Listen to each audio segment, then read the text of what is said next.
नमस्कार दोस्तों, welcome back to my channel. Friends, आज का जो वीडियो है वो पिछले वीडियो से थोड़ा सा अलग है। तो इस वीडियो में हम बात करेंगे कि ऐसी कौन सी 11 गलतियां हैं जो हमें नहीं करना चाहिए अगर हम इन्वेस्टमेंट की जर्नी में आगे बढ़ रहे हैं। हम चाहते हैं कि जो सोच के हमने इन्वेस्टमेंट किया है, जो गोल हमने लिया है इन्वेस्टमेंट के लिए, वो गोल अचीव हो। तो प्लीज ये 11 गलतियां मत करिए, ये बहुत जरूरी है। आप चाहें तो इन 11 गलतियों को कॉपी पेन में लिख भी सकते हैं। जहां आप दिन में 15 मिनट बैठते हैं, थोड़ा सा सोचते हैं कि दिन भर में क्या करना है, आप वहां पर इसे स्टिक कर दीजिए, ताकि आप अपनी मेहनत की कमाई जहां पर लगा रहे हैं वहां पर लगा करके आप अपना गोल अचीव कर पाएं और इन गलतियों को ना करें। आफ्टर ऑल ये चीजें जानना जरूरी है। तो अब अगर पहले ही बहुत देर हो चुकी तो अब देर नहीं करना चाहिए। 2023 में अगर आपने अपना गोल अचीव नहीं किया या इन्वेस्टमेंट में गलतियां की हैं, तो 2024 में हमें पूरी कोशिश करनी चाहिए कि हम उन गलतियों को अवॉइड कर पाएं। इससे पहले भी मैंने इसी सीरीज में एक वीडियो बनाई थी डाइवर्सिफिकेशन के ऊपर कि क्या आपको स्ट्रेटेजी अपनानी चाहिए 2024 में, और उसी सीरीज में एक दूसरी वीडियो है मेरी जिसमें मैं आपको ये बताऊंगी कि ऐसी कौन सी गलतियां हैं जो आपको 2024 में बिल्कुल भी नहीं करनी है, ताकि आपका 2024 की लाइफ का बेस्ट ईयर बन जाए और अपने इन्वेस्टमेंट आप इतना बढ़िया कर पाए कि नेक्स्ट ईयर आप अपना इन्वेस्टमेंट खुद ब खुद डबल कर लें। क्योंकि अगर इन्वेस्टमेंट में अच्छा रिटर्न्स आता है तो हमें भी अंदर से एक मोटिवेशन आता है और हम इन्वेस्टमेंट का अपना परसेंटेज खुद ब खुद बढ़ाते हैं। तो चलिए बगैर देरी किए हुए वीडियो शुरू करते हैं। सबसे पहले गलती तो वो गलती जो मैंने भी की थी और बहुत सारे लोग करते हैं। जनरली जब भी हमें इन्वेस्टमेंट का ख्याल आता है तो हम क्या करते हैं, या तो बैंक के पास जाते हैं, या तो कोई हमारा जान पहचान रिश्तेदार होगा जो ब्रोकर होगा, वो ये काम करता होगा, तो उसके पास जाते हैं। और वो हमें क्या करते हैं, बैंक हुआ तो ज्यादातर या तो हमें रेगुलर वाला फंड पकड़ा देता है, या तो ब्रोकर भी हुआ तो वो भी उसी तरीके से वही सेम फंड पकड़ा देता है। और इससे होता क्या है, हमारा लॉन्ग टर्म में अगर बात करें तो अच्छा खासा नुकसान हो जाता है। मेरे साथ ये गुड लक हुआ था कि मैंने टाइम रहते अपनी गलती पहचान ली थी और उसको सुधार ली थी। पर आप में से ऐसे कई लोग होंगे जो अभी भी ये गलती कर रहे होंगे या इन फ्यूचर कर सकते होंगे। तो ये जानना बहुत जरूरी है कि जब भी आप इन्वेस्टमेंट के लिए सोचे तो हमेशा डायरेक्ट फंड में पैसा लगाएं, बजाय इसके कि आप रेगुलर फंड में पैसा लगा रहे हैं। रेगुलर फंड का जो एक्सपेंस रेशियो होता है वो डायरेक्ट फंड के कंपैरिजन में ज्यादा होता है, भले ही वो 1% या 1.5% होता है। पर अगर आप लॉन्ग टर्म में देखेंगे, 20 साल 22 साल, जाहिर सी बात है म्यूचुअल फंड, मैं हमेशा आपसे कहती हूँ कि अगर आपको करना है और अगर आपको अच्छा सा एक इन्वेस्टमेंट अमाउंट चाहिए अपने रिटायरमेंट के लिए या अपनी फाइनेंशियल फ्रीडम के लिए, तो आपको लॉन्ग टर्म के लिए ही करना होगा। तो लॉन्ग टर्म में अगर आप ये 1 और 1.5 जोड़ेंगे तो एक बहुत बड़ा अमाउंट हो जाता है। 10 से 20 लाख का भी अमाउंट हो सकता है, डिपेंड करता है कि आपको कितना रिटर्न मिला या कितना परसेंटेज वो आपका रेगुलर फंड जो है वो ले रहा है। तो फर्स्ट गलती ये हुई कि हमें डायरेक्ट फंड लेना है, रेगुलर फंड नहीं लेना है। दूसरी गलती ये है डिसिप्लिन इशू। आजकल क्या है कि बहुत सारी एप्स आ गई हैं, हमारे हाथ में रहती हैं, वाईफाई फ्री मिलने लगा है, डेटा भी बहुत चीप हो गया है। तो इस चक्कर में लोग क्या करते हैं, जब भी इन्वेस्टमेंट करते हैं तो अपना मोबाइल ओपन करके टाइम टू टाइम देखते रहते हैं, और जब उन्हें ये देखते हैं अरे 10,000 की ग्रोथ हो गई, अरे 15,000 की ग्रोथ हो गई, अब पैसे निकाल लेता हूँ, ऐसा ना हो कि नुकसान हो जाए, तो वो शॉर्ट टर्म में ही अपना वो अमाउंट बाहर निकाल लेते हैं। तो उससे क्या होता है, उनका लाखों का नुकसान होता है। आप अगर सोचेंगे कि कैसे लाखों का नुकसान हुआ, तो मेरे ही चैनल पे आपको एक वीडियो मिलेगी जिसमें मैंने आपको 8432 रूल के बारे में बताया है। उस वीडियो में मैंने आपको डेटा के साथ दिखाया कि कैसे सेम अमाउंट जो 8 साल में हमें मिलता है, वही सेम अमाउंट अगर आप फर्दर इन्वेस्टमेंट करते हैं तो 4 ही साल में मिल जाता है, और अगर आगे बढ़ते तो 3 साल में मिल जाता है, और आगे बढ़ते तो 2 साल मिल जाता है। सपोज करिए अगर आपने 8 लाख इन्वेस्ट किया है तो भले ही आपको उसका डबल होने में 8 साल लगाओ, यानी 16 लाख आपको 8 साल में मिला, पर 16 के बाद 24 होने में उसको सिर्फ 4 साल और लगेंगे। तो जैसे जैसे आप इन्वेस्टमेंट करते रहेंगे आपको इंटरेस्ट मिलता रहेगा और वो इंटरेस्ट री इन्वेस्ट होता रहेगा, तो कंपाउंडिंग के जरिए आपको अच्छा खासा अमाउंट थोड़े टाइम बाद मिलने लगता है। वही अगर आप उस टाइम तक नहीं चाहते हैं और उससे पहले ही वो अमाउंट निकाल लेते हैं तो आपको अच्छा खासा नुकसान होता है। तो बेहतर ये होगा कि अपने अंदर डिसिप्लिन लाइए। अगर कोई इन्वेस्टमेंट किया है, कोई गोल लिया है, तो प्लीज उस पर स्टिक रहिए। अपने आप को रोज याद दिलाइए कि ये जो अमाउंट मैंने इन्वेस्ट किया ये अपने फ्यूचर के लिए किया है। जैसा कि मेरे चैनल का नाम है इन्वेस्ट करो आज फॉर बेटर कल, तो अपना कल बेहतर करने के लिए आपको आज अपने अंदर डिसिप्लिन लाना ही होगा। तो ये हुआ दूसरी गलती कि आप अपने अंदर डिसिप्लिन जो है उसको बना कर रखिए, उसको खोने मत दीजिए। तीसरी बात करेंगे तो शॉर्ट टर्म। बहुत से ऐसे लोग हो गए जो पैनिक कर जाते हैं या शॉर्ट टर्म 2-3 साल में देखते हैं कि अरे रिटर्न नहीं मिल रहा है तो वो पैसे निकाल लेते हैं। ऐसा मत करिए। जब भी आप अपना इन्वेस्टमेंट का माइंड बनाइए, ये सोच कर बनाइए कि आप कम से कम मुझे 15-20 साल तक इन्वेस्टमेंट करना है, जो भी रिजल्ट हो पर लॉन्ग टर्म में मुझे एक बेहतर रिजल्ट ही मिलेगा। क्योंकि आप सभी जानते हो कि मार्केट भले ही कम ज्यादा ऊपर नीचे हो, पर एट द एंड वो ऊपर जाती ही जाती है। तो अपना ये माइंड बना कर रखिए कि आपको जो भी इन्वेस्टमेंट करना है वो लॉन्ग टर्म के लिए करना है, 2 साल 3 साल 5 साल के लिए नहीं करना है। आप जब अपना करियर बनाना शुरू करते हैं, स्टार्टिंग करते हैं, तो जाहिर सी बात है कम से करते हैं।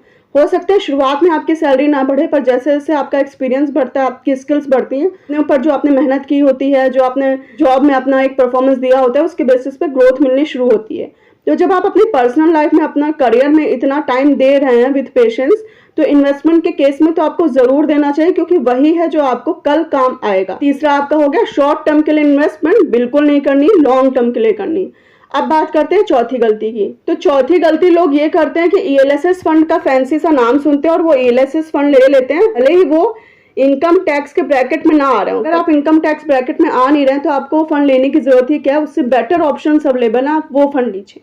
पांचवी गलती है एक्सपेंस रेशियो। लोग फंड तो ले लेते हैं पर वो एक्सपेंस रेशियो पे ध्यान नहीं देते हैं। देखते हैं अरे होल्डिंग बहुत अच्छी है, लोगों से सुना है ये बहुत अच्छा फंड है, ये सब देख लेते हैं पर खुद से एनालिसिस नहीं करते। आप चाहे जितनी वीडियोस देख लीजिए, आपको जो भी सजेशन दे, हमेशा अपनी तरफ से एनालिसिस जरूर करिए, वो बहुत जरूरी है।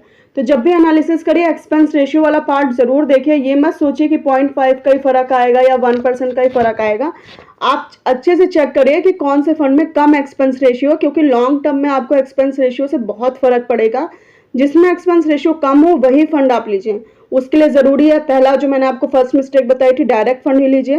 दूसरा, जब भी आप फंड लेने चलिए तो आप देख लीजिए कि उसका फंड साइज कितना है। जिसका फंड साइज ज्यादा होगा, जाहिर सी बात है उसका एक्सपेंस रेशियो भी ज्यादातर कम ही होता है। इसके अलावा जैसे लार्ज कैप हो गया या इंडेक्स फंड हो गया, इन सब का भी एक्सपेंस रेशियो जो होता है वो कम होता है। तो आप अगर लार्ज कैप में इन्वेस्टमेंट करने का सोच रहे हैं तो मैं आपको सजेस्ट यही करूंगी कि लार्ज कैप में इन्वेस्टमेंट करने के बजाय आप इंडेक्स फंड में इन्वेस्टमेंट करिए।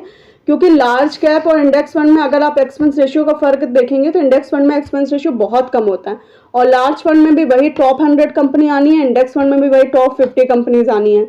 तो अगर आप कंपेयर करेंगे तो मेरे हिसाब से, बाकी आपका अपना डिसीजन है, मेरे हिसाब से इंडेक्स फंड बेटर है लार्ज कैप कंपनीज के कंपैरिजन में, क्योंकि उसमें एक्सपेंस रेशियो भी कम लगता है और वो ट्रैकिंग एरर जो होता है वो भी कम होता है in comparison of large cap fund. Tracking error क्या होता है वो हम आगे कभी किसी वीडियो में डिस्कस करेंगे। फिलहाल मैं आपको बस इतना बताना चाहती हूँ कि जब भी फंड लीजिए एक्सपेंस रेशियो पे ध्यान दीजिए। वो कोई छोटी चीज नहीं है, वो एक ऐसी चीज है जो आपकी म्यूचुअल फंड के जो अमाउंट आप कंपनी को दे रहे हैं उसमें से कटेगी। तो बहुत ध्यान दीजिए, ये मत सोचिए कि 0.5 या 1% का डिफरेंस है या पॉइंट्स का डिफरेंस है। जहां कम हो वहीं पर आप इन्वेस्टमेंट करिए।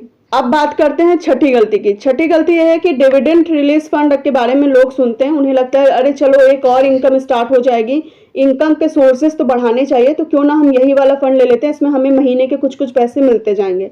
पर ये गलती मत करिए। अगर आप इन्वेस्टमेंट लॉन्ग टर्म के लिए, अपने फ्यूचर लाइफ के लिए कर रहे हैं, फाइनेंशियली फ्रीडम के लिए कर रहे हैं, तो ये वाला फंड आपको मैं बिल्कुल भी सजेस्ट नहीं करूंगी। क्योंकि इस फंड में जो भी डिविडेंड आपका रिलीज होता है वो आपको मिल जाता है, तो वो री इन्वेस्ट नहीं होता है। जनरली क्या होता है, जो भी हम इंटरेस्ट हमें मिलता है वो हम जो प्रिंसिपल दे रहे होते हैं उसमें ऐड हो जाता है और उसको री इन्वेस्ट किया जाता है। इसी वजह से कंपाउंडिंग का जो बेनिफिट होता है वो हमें मिलता है। पर अगर आपने डिविडेंड ले लिया और वो री इन्वेस्ट नहीं हो रहा है तो आपको वो बेनिफिट नहीं मिलेगा और आपको जितना फायदा मिलना चाहिए उतना फायदा नहीं मिलेगा।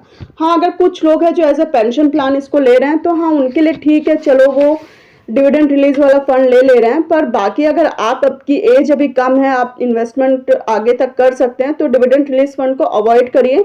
वो आपको नुकसान ही पहुंचाता है। आपको जो रिटर्न मिलना चाहिए वो रिटर्न नहीं मिलता, उससे कम ही रिटर्न मिलता है। तो टेम्पररी बेनिफिट मत देखिए, लॉन्ग टर्म बेनिफिट देखिए। इन्वेस्टमेंट का मतलब ही यही हुआ कि लॉन्ग टर्म बेनिफिट। अपनी गलती की अगर बात करें तो वो है ओवरलैपिंग। हम लोग फंड्स तो ले लेते हैं, जैसे सपोज करिए आपने मिड कैप फंड ले लिया, लार्ज कैप फंड ले लिया, पर उसमें हम ये नहीं देखते कि अगर हम 2 या 3 फंड्स ले रहे हैं तो जो कंपनीज हैं वो कौन सी, उनकी होल्डिंग्स क्या है। सपोज करिए अगर कोई पहला फंड है जो एबीसी कंपनी में इन्वेस्ट कर रहा है और दूसरा फंड है वो भी एबीसी कंपनी में इन्वेस्ट कर रहा है, तो आपको बेनिफिट तो कुछ नहीं हुआ ना।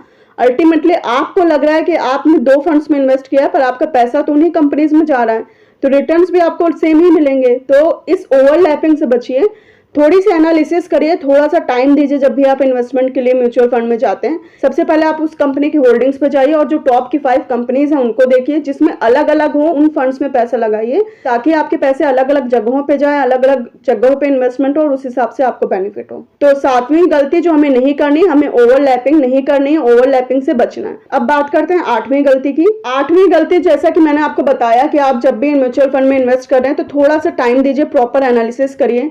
तो आप जब भी म्यूचुअल फंड में इन्वेस्टमेंट का सोचे तो सबसे पहले फंड का परफॉर्मेंस देखिए, वो भी रिसेंट के टाइम में मत देखिए, 1 साल में 2 साल में, 10 सालों तक के एनालिसिस करिए कि पिछले टाइम में उसका क्या परफॉर्मेंस रहा है, उसकी क्या रेटिंग रही है।